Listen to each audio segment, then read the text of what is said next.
YSR Congress party ప్రభుత్వం మీద నెపవేసే కార్యక్రమం చేస్తూ, కల్తీ నెయ్యి గురించి మా పార్టీ మీద అబండాలు వేసే కార్యక్రమం చేస్తూ, వేరే కంపెనీ పేరు మీద టీటీకి గీ సప్లై చేసే కార్యక్రమం చేస్తున్నారు.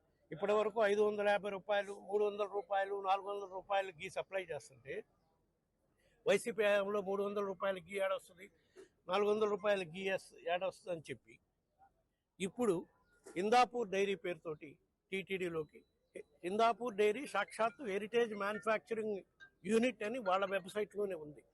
658 రూపాయలకి గీ సప్లై చేస్తుంది. ఇదంతా ఏంటి?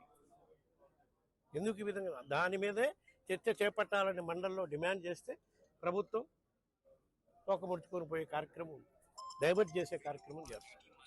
ఇవన్నీ కూడా విచారణలో బయటకు వస్తాయి తప్పకుండా.